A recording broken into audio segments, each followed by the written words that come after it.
Hey everybody, I am back, and we're actually going to smoke, and we're going to be smoking Hellion. This is a cigar I got from My Monthly Cigars, um, and I think I cut off way too much of the end here because it's one of those torpedo designs, and that's about as much as I cut off. I don't know if you can really see that, but um, make a little nose. I can make a pretty good nose out of it, as if my nose isn't big enough, right?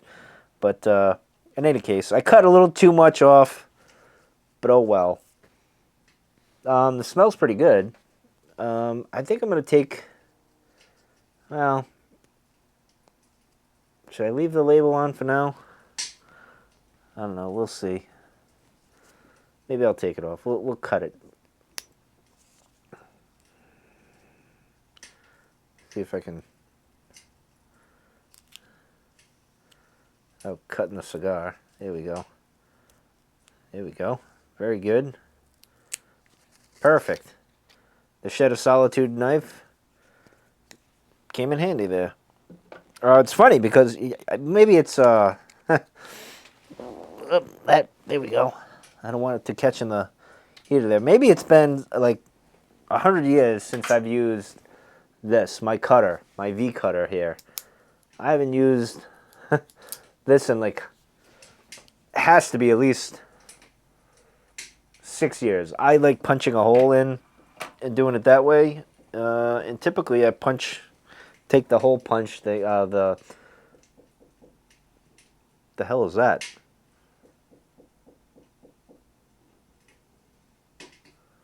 I hear knocking. I think it's my neighbor. I'm gonna hope it's my neighbor. We're gonna go with that. It's my neighbor. But anyway, I'll be using my Zippo pinup girl that I've named Angela, the beautiful goddess that she is. So, the cigar goddess, if you will. Let's see. I just put stuff in here, and it's gonna make me look like a fool. Here we go. Warm up the foot here. So I don't know what we'll see what Hellion brings to the table here.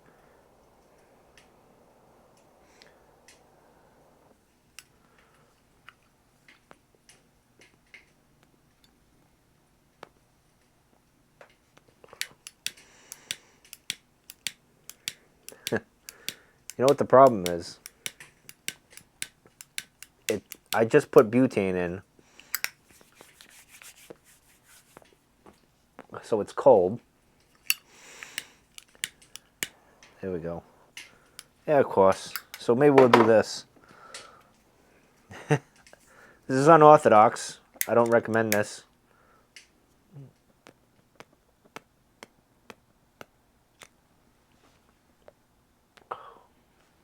But this will work.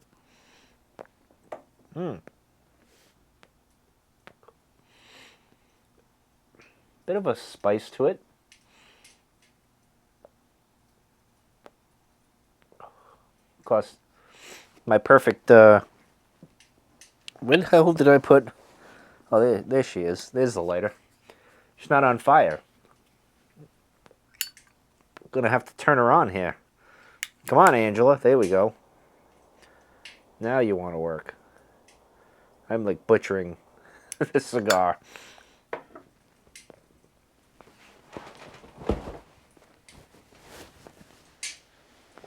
Put my feet up. This has a nice, a bit of a spice to it.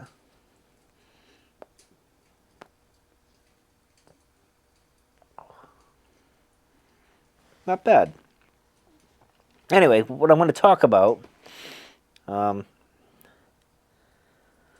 is the week that I had.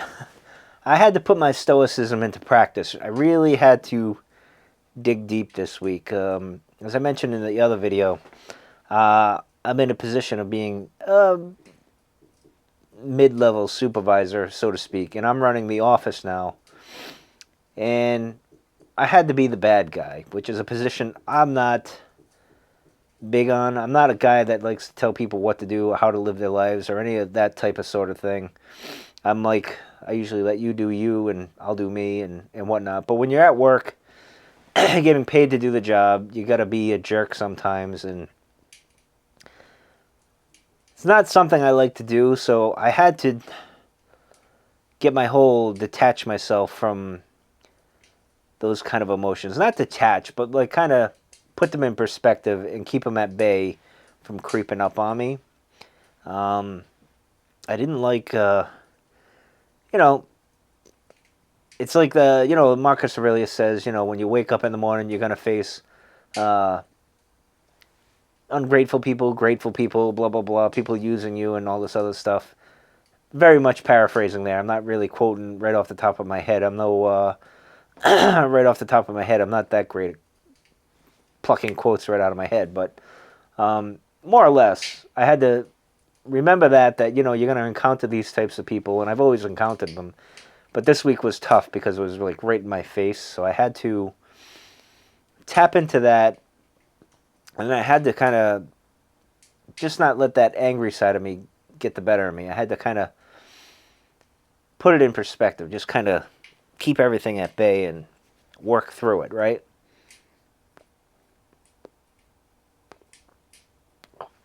Because I'm also, as always, it's funny because someone commented long ago that, like, when I was talking about my stoic side, that video that I did back in April, um, you know, I have that nihilistic, hopelessness kind of side of me, and then I have this stoic side of me, which is more positive and kind of grounded and kind of keeps you focused and on the narrow.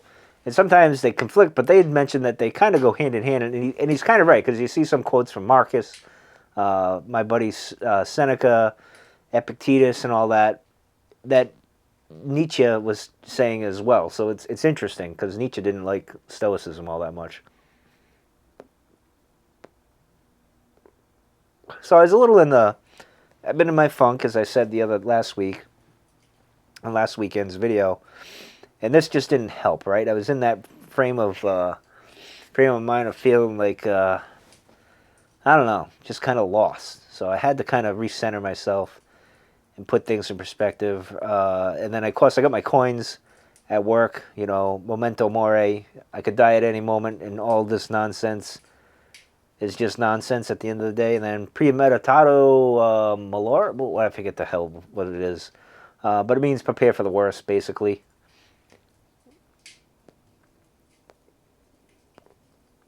Which I did.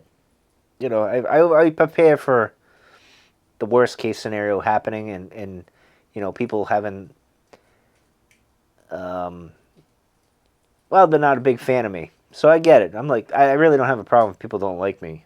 It's not that big of a deal to me. Not a big deal. We had a little bit of came to a head on Wednesday, and at the end of the day, and there was like a little bit of a meeting and a powwow, and I just, it was time to leave and I just got up and left and said to myself, I'm off the clock. I got other things to do in life. This is not my life, right? I had to put it in perspective that, work is work and home is home, and, all that other stuff. And I kind of just walked away, which I think surprised some people because I can detach work and my regular life, because work is a very small part of my life.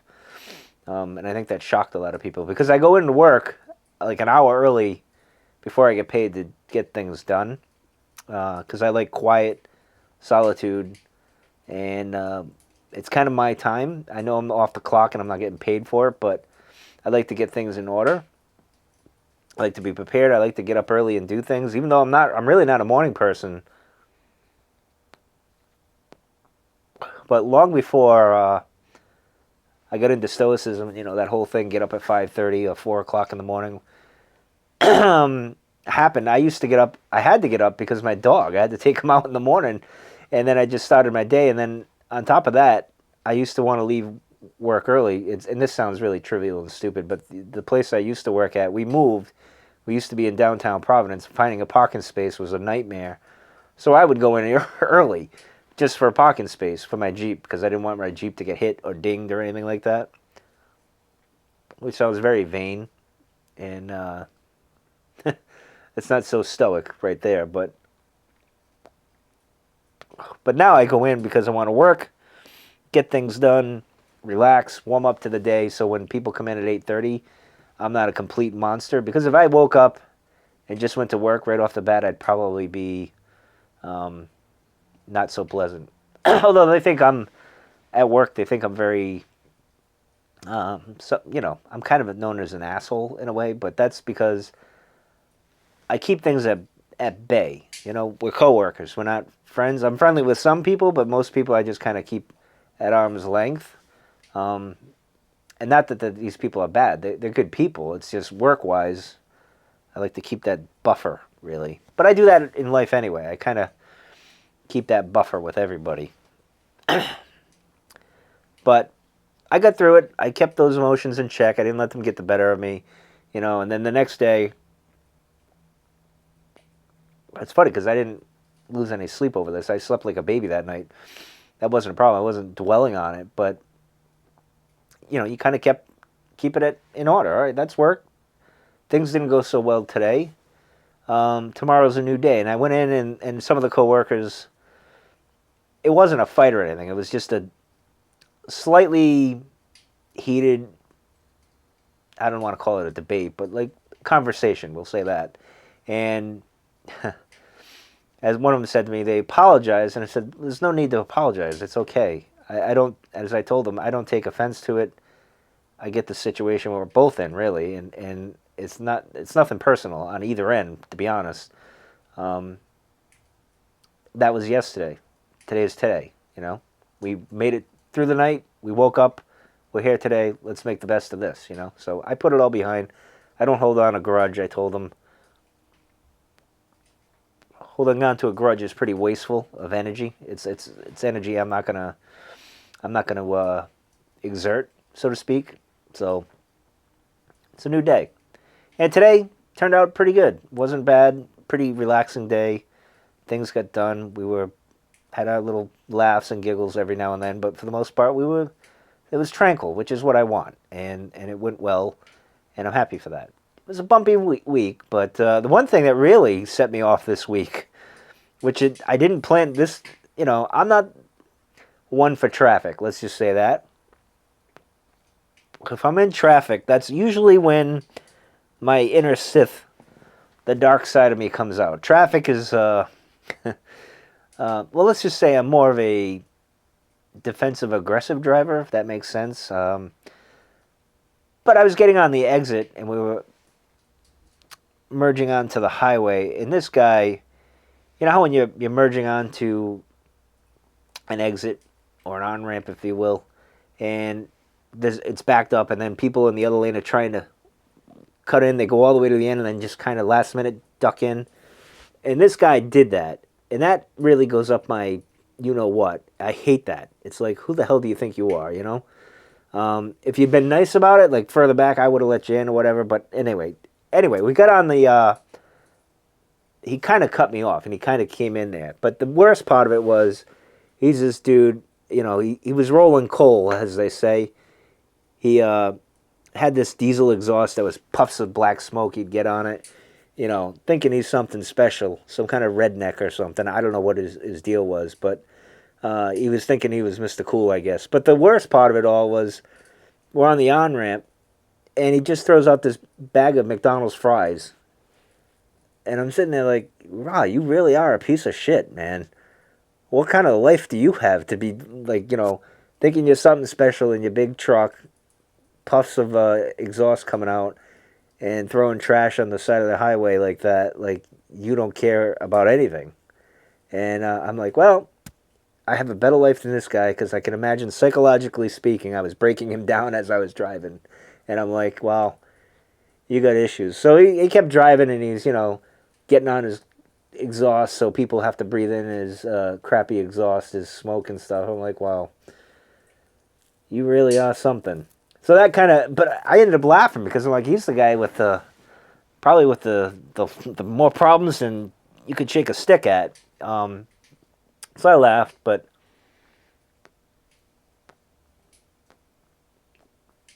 there's nothing I could do to control any of that, right? I couldn't control my fellow coworkers and their emotions, nor could they control me trying to keep things in order and whatnot. So I let all that go. And the same thing with this, right? Now, it sucks that he was treating the planet like shit. He was treating fellow humans like shit and just being an asshole. And I'm an asshole at times too. And I have my asshole side.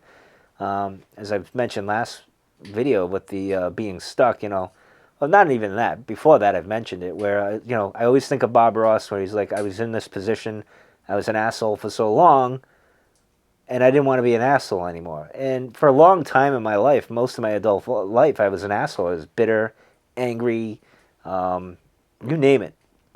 Whatever, teenage angst and all that stuff, I was that. And as you get older, you mature and you're 40. When you hit 40, you kind of get to that mellow point. A lot of things happen. You get more mellow. You don't get shaken as much.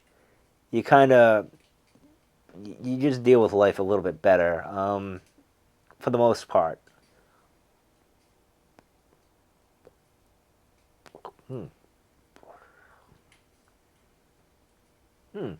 Leathery kind of note there. I got a little retro hail. It's always a treat when I get to do that, because I normally don't get to do that.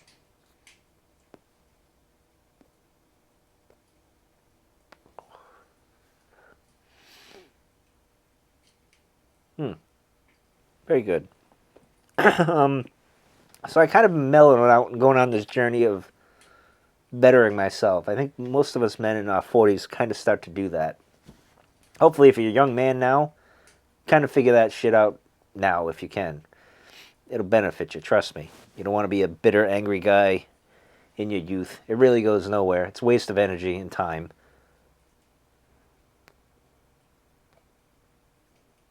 But just kind of roll with it. Just like shake it off. I had no control over his ignorance and his stupidity. And I got to thinking of climate change. Everyone wants to get on that, how we're affecting the earth and all this other stuff, which we are. It's the cause and effect. You can't have one without the other, right? There's no such thing as a free lunch anywhere in the universe. So, yeah, we have an effect, but climate change was going to happen at some point anyway. We just sped it up quite a bit. But here's the thing. Doesn't matter. This is the nihilistic side of me and the scientific side of me of like realizing in 4.6 billion years, it's great that we're not going to be around unless I can download my conscience into a robot. I think I would do that. I totally would do that. The only problem is, depends on how advanced the body is, right? Would I be able to have my pipes and cigars? How would that work? Do we have artificial taste buds at that point? I don't know. It'd be interesting.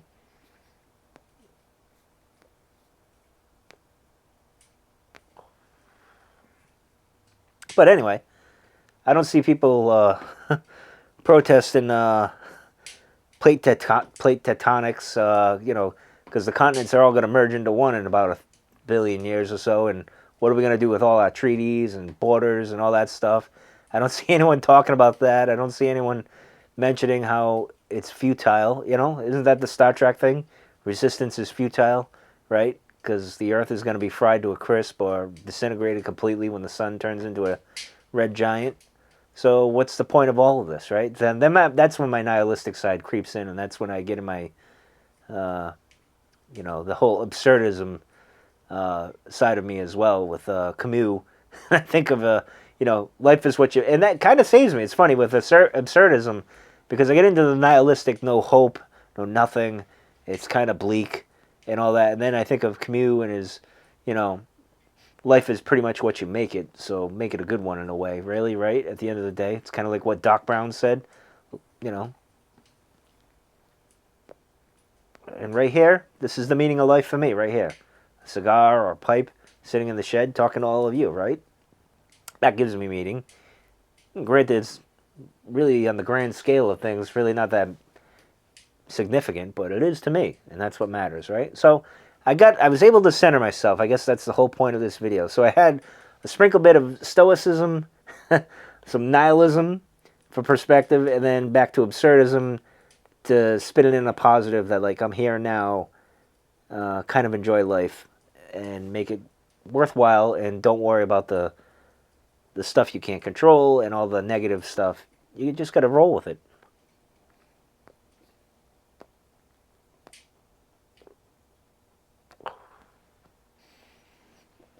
Anyway, this is a pretty good cigar, Hellion. Kind of appropriate for Halloween and for the hellish week I had at work. So I recommend this cigar. I like this. This was something I'd probably venture to get again. I know if I was in a cigar shop on my travels and I came across this and I saw it, I'd probably, hey, yeah, I'll take that. Not bad. Let me get back here. I was a little too far back, man. I'm afraid I wouldn't get up. Sometimes in this chair, because it goes all the way back, I could fall asleep in here very easily. So the temperature's now, and I don't know if you saw my last video, it was started out at 49 degrees. I'm at 62 now. I shut this heater off, and I had cranked this up for like 10 minutes. Then I put it down to low, and the shed's very comfortable and cozy. Perfect temperature right now for the shed.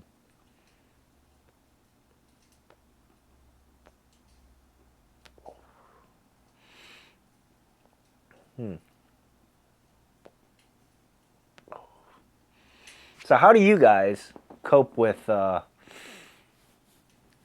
do you tap in? Religion, philosophy, a mix of both? Well, you just kind of, ride it out, You just find that strength within yourself. There's no particular doctrine, theology, or religion or anything, or, philosophy or anything like that to focus you. You just kind of focus inward and kind of get through that. I'm just curious if that's what you guys do. I believe N.W. Piper is a pastor, so I assume some sort of religious thing. I think that actually helped me. His little story that he had in the parking lot. I don't know when he did that video. It was either earlier in the week or on the weekend when he was talking about that incident he had, and he kind of like, sometimes you got to let it go, right? It's just like in traffic. Now, in the old days, with that guy cutting me off like that, I would have been on the horn. We probably would have got out and threw fists or whatever. I remember I've had those incidences once when I was younger. That was fun, but it's something I don't want to do. You got to let it go. Of course, I'm a father as well. I want to get home to my daughter, so you can't be stupid.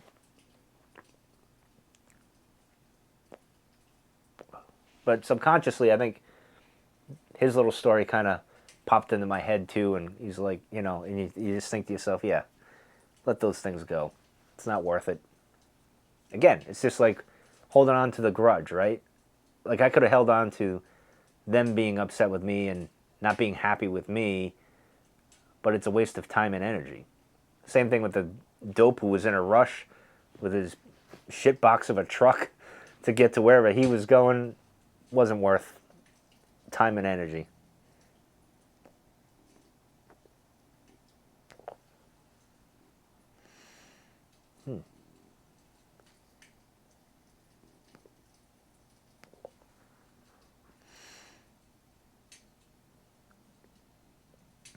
This is good. Pretty good ash. I don't know. What do you guys think? Despite my crappy lighting, right? With Angela there, this lit pretty good. It's pretty good ash. It's not like nub. The best cigar I had when it comes to having the ash, because I like having my ash.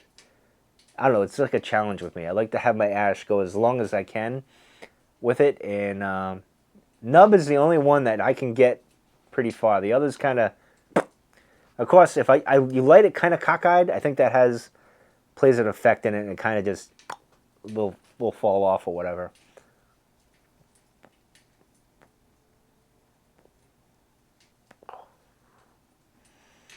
Certainly recommend this cigar. Well, there we go. That's the downside of sitting with a cigar and the ash falls and it falls on you. You don't get that problem with a pipe.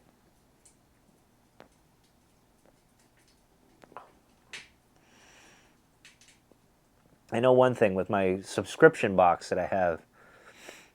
I'm going to have a lot of cigars next spring and summer. Hopefully they don't double box me like they did last time. Because I may have to get one of those New Air 300 or more winadors or whatever they call them, humidor thing. Which I kind of want to do. I want to get one. And I would love to put it in the shed, but those conditions are not ideal for a humidor in here.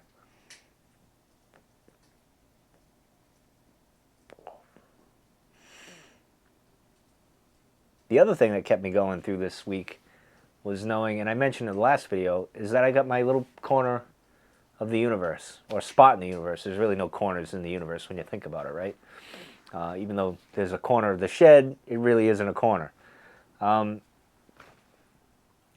There's peace and tranquility, and I knew I would have a place to go and retreat from all the commotion and chaos of the everyday life, right? It would just melt away, and it does when I'm in here, and it's great.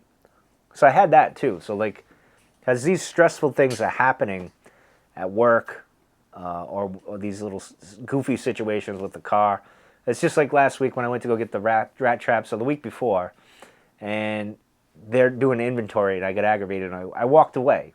Better things to do with my time, right? Why get aggravated?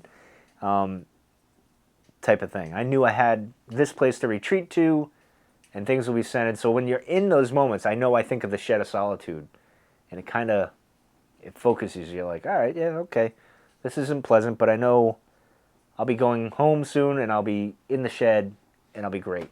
Everything will be fine.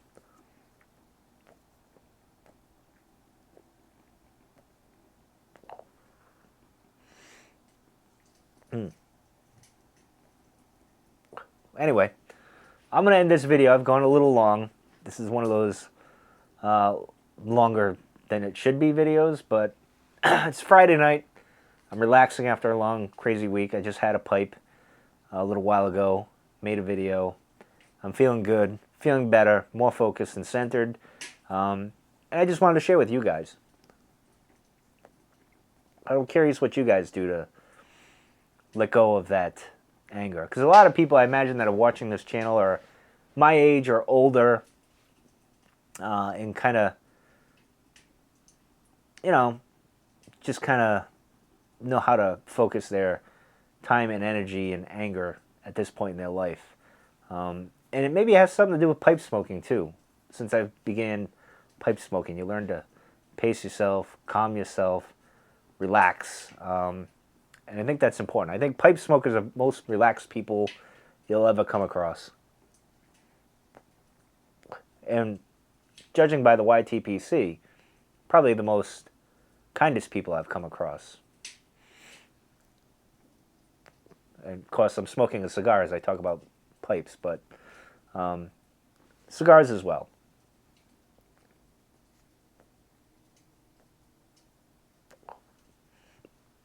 Ooh. Ooh. That retrohale didn't go well. Ooh.